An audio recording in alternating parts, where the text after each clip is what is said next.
भारतातील तरुणांनी जगावर राज्य करावे यासाठी पुढचा 25 वर्षाचा सुवर्ण काळ आहे। आयुष्यामध्ये सकारात्मक बदल करण्याची ताकद शिक्षणामध्ये आहे। पुढची पिढी चांगली व सक्षम होण्याकरता शैक्षणिक संस्था कार्य करीत आहेत, असं मत सावित्रीबाई फुले पुणे विद्यापीठाचे कुलगुरू डॉक्टर पराग काळकर यांनी व्यक्त केले।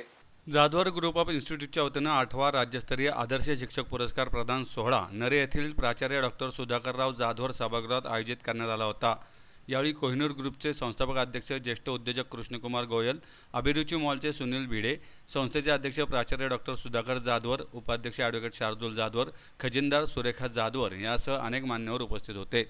आदर्श शिक्षक पुरस्कार वितरण सोहळ्याअंतर्गत आदर्श शिक्षण संस्थाचालक म्हणून सिंहगड टेक्निकल इन्स्टिट्यूट सोसायटीचे संस्थापक अध्यक्ष प्राध्यापक M.N. नवले, आदर्श कुलगुरू म्हणून विश्वकर्मा विद्यापीठाचे कुलगुरू डॉक्टर सिद्धार्थ जबडे, आदर्श प्राचार्य म्हणून टीकाराम जगन्नाथ कला वाणिज्य व विज्ञान महाविद्यालयाचे प्राचार्य डॉक्टर संजय चाकणे आणि H.V. देसाई कला वाणिज्य विज्ञान महाविद्यालयाचे प्राध्यापक डॉक्टर गणेश राऊत यांना आदर्श शिक्षक पुरस्काराने गौरवण्यात आले। पुणेरी पगडी, सन्मानपत्र, सन्मानचिन्ह असं पुरस्काराचं स्वरूप होतं। कृष्णकुमार गोयल म्हणाले, चांगले विद्यार्थी व नागरिक निर्माण करण्यासाठी संस्था प्रयत्न करतात। राजकारण, समाजकारण प्रत्येक क्षेत्रात आपण चांगले कार्य करीत पुढे जायला हवे। शिक्षणासोबत इतर गोष्टी देखील शिकून पुढे जायला हवे। आयुष्यात काय व्हायचे आहे हे विद्यार्थी दशेतील वयात ठरवायचे असते। ज्या दिशेला जायचे त्या दिशेला प्रयत्नपूर्वक जाऊन यशस्वीतेचा पाठलाग करायला हवा। प्राध्यापक M.N. नवले म्हणाले, पूर्वी शिक्षकांमध्ये असलेला साधेपणा, चांगुलपणा आता काही प्रमाणात नाहीसा होताना दिसत आहे। तुमचा प्रवास कसाही असो, ध्येय व आत्मविश्वास मात्र हवा, त्यातून पुढे यशस्वी वाटचाल करता येते। डॉक्टर सिद्धार्थ जबडे म्हणाले, जग बदलत चालले आहे। मानव संसाधन हा नैसर्गिक स्रोत आपल्या भारतात आहे। भारतामध्ये बुद्धिमत्तेचा महासागर आहे। विद्यार्थी हे डिजिटल माध्यमांशी जोडले गेले आहेत। पूर्वी फक्त शिक्षक माहिती देत होते, आता साधनांमुळे यामध्ये बदल झाला आहे। विद्यार्थ्यांची जडणघडण हा महत्त्वाचा विषय आता आहे। स्क्रीनच्या बाहेर काढून समाजामध्ये काय चालले आहे इथपर्यंत विद्यार्थ्यांना न्यायला हवे। प्राध्यापक गणेश राऊत म्हणाले, विद्यार्थी कधीही बिघडलेले नसतात। शिक्षकांनी स्वतःमध्ये बदल करून शिक्षण द्यायला हवे। शिक्षक होणे हे अत्यंत जिकरीचे होत चालले आहे। वाचणे, लिहिणे, ऐकणे, बोलणे या सर्व गोष्टींचा सामना करावा लागत असल्याने या दिशेकडे येणाऱ्यांचे प्रमाण कमी होत आहे। ॲडव्होकेट शार्दूल जाधवर म्हणाले, मातृपितृ देवो भव, आचार्य देवो भव ही आपली परंपरा आहे। ती परंपरा पुढे नेण्याचा प्रयत्न विविध कार्यक्रमांच्या माध्यमातून आम्ही करत आहोत। 5ला सिनेट मेंबर झाल्यापासून ज्या ठिकाणी आम्ही गेलो, कुठल्याही संस्थेला त्रास देणं, अडचणीत आणणं असं कधीही आजपर्यंत घडलं नाही। आणि सर, मी तुम्हाला सांगू इच्छितो की या पुढच्या काळातही कधीही होणार नाही। जाधवर सरांना माहिती आहे की जेव्हा जेव्हा अनेक विद्यापीठाच्या माध्यमातून नवीन AICTE काहीतरी प्रश्न काढते, परंतु आम्ही एकत्रित बसून त्याला उत्तर देतो आणि निश्चितपणे पुढे जायचा प्रयत्न करतो। त्यामुळे आज सरांबरोबर इथं बसून या पुरस्कार अनुभवताना निश्चितपणे मला आनंद वाटतो आहे। अभिरुचीचे भिडे सर, ॲडव्होकेट अंबुले सर, आमची प्रत्यक्ष भेट नाहीये, परंतु आमच्या विद्यापीठाच्या अनेक केसेस हायकोर्टामध्ये अनेक ठिकाणी ते चांगल्या रीतीने प्रेझेंट करत असतात।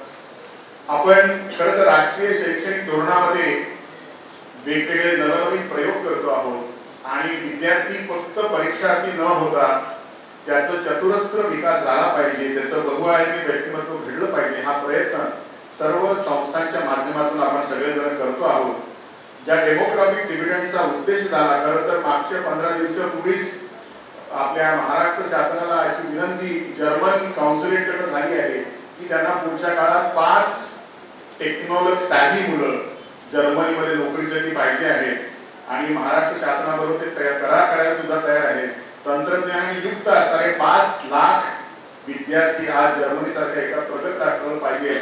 माझ्याकडे अनेक राष्ट्रांच्या ज्ञानाची, अनेक राष्ट्रांच्या तंत्रज्ञानाची भूक भागवण्यासाठी भारताकडे आज विचारणा होत आहे। त्यामुळे हे राष्ट्रीय शैक्षणिक धोरण जेव्हा राबवत असतो आपण, तेव्हा आपल्याला लाईफलाईन लॉंग एज्युकेशनचा सुद्धा विचार केला पाहिजे। आणि जसं वर्गातलं शिक्षण महत्त्वाचं आहे, इंटरॅक्शन महत्त्वाचे आहे, बहुआयामी व्यक्तिमत्व तयार करणं महत्त्वाचं आहे, तसंच आपल्या जगाला, आपल्या या तरुणांनी आपल्या जगावर चांगलं राज्य करावं, ज्याला आपण म्हणतो की जो अमृतकाल आपला आहे, पुढच्या 25 वर्षामध्ये जे आपले तरुण आहेत ते या सगळ्या प्रगतीसाठी तयार होतील आणि जगातल्या अनेक नामवंत कंपन्यांमध्ये आपलं कार्य निश्चितपणे देतील। जाधवर ग्रुप ऑफ इन्स्टिट्यूट आमचा चांगला परिचय आहे। आम्ही सातत्याने सिनेटमध्ये, अकॅडमिक काउन्सिलमध्ये अनेक वर्ष सोबत एकत्र सातत्याने काम करतो आहोत. परंतु बऱ्याच काळानंतर सरांच्या इन्स्टिट्यूटला भेट देण्याचा योग आला आणि त्यांची असलेली धडपड सगळ्या त्यांच्या संस्थेचा नाही पण महाराष्ट्रातल्या अनेक संस्थांना सोबत एकत्र घेऊन त्यांचे प्रश्न सुद्धा विद्यापीठाच्या माध्यमातून शासनाच्या माध्यमातून सोडवायचा सातत्याने ते प्रयत्न करत असतात.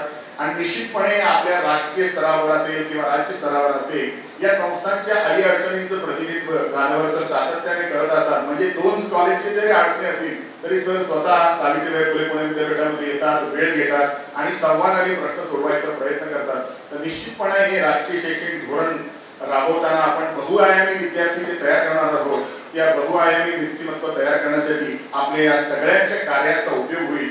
आणि आपण आज जो गौरव या सगळ्या शिक्षण क्षेत्रामध्ये मोठ्या प्रमाणावर ज्यांनी कार्य केलेलं आहे, तुमच्या असं लक्षात येईल की पुण्यामध्ये नोकरीसाठी आलेले अनेक कुटुंब आहेत, परंतु सिंहगड इन्स्टिट्यूट असेल, जाधव इन्स्टिट्यूट असेल अशा अनेक संस्थांमध्ये एका पिढीमध्ये त्यांची मुलं पुढे चांगल्या रीतीने शिकून त्यांचा व्यवसाय, नोकरी आणि त्यांचे राहणीमान बदललं आहे. आता येताना मी आमच्या आज भरपूर आहे. आज 2 कोटी स्क्वेअर फुटाची कामं पुणे जिल्ह्यात चालू, पीएमसी, पीसीएमसी आणि पीएमआरडी मध्ये. पण हे सर्व एका दिवसात होत नाही.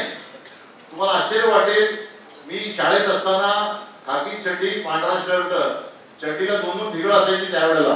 आज कोणी ढिगळवाली चड्डी वापरत नाही, पण आमच्याकडे नव्हती ना. आम्ही 4 भाऊ 5 बहिणी, 9 जणांचं कुटुंब, वडील कमवणारे, किराणा मालाचं दुकान, काय करणार. पण ते दिवस काढलेले. गरिबीत सुद्धा गरिबीची लाज कधी वाटू द्यायची नाही. असतो तरी आज तर कोणाची त्या परिस्थिती लायकी नाही, कारण आज सगळ्यांना 1 किंवा 2 मुलं आहेत, त्यामुळे सगळ्यांना व्यवस्थित सगळ्या आई वडील सर्व लाड तुमचे करतात. पण जेव्हा आई वडील लाड काढतात त्या लाडासाठी त्याचं गैरफायदा आपण होता कामा नये. ते लाड का करतात तर माझा मुलगा, माझी मुलगी ही चांगलं शिक्षण घ्यावी, चांगलं नागरिक बनावी, चांगलं काहीतरी त्याने स्वकर्तृत्व करून दाखवावं असं या विचारात ते करत असतात. आणि मी तुम्हाला हेच सांगेन की हे छोटे छोटे सगळ्यांना नोकऱ्या मिळतील असं काही नाहीये. पण तुम्ही नेहमी स्वप्न, मी नेहमी कुठेतरी वाचले वाक्य आहे, मोठी स्वप्न पहा. ते स्वप्न, ते वाक्य मी माझ्या हृदयात साठवून ठेवलं आणि मी नेहमी मोठी स्वप्न पाहिजे. आणि मोठी स्वप्न पाहून त्या स्वप्नांचा पाठलाग करा आणि त्या स्वप्नाच्या मागे जर तुम्ही लागला तर देव तुमच्या बरोबर असतो हे मला वाटतं.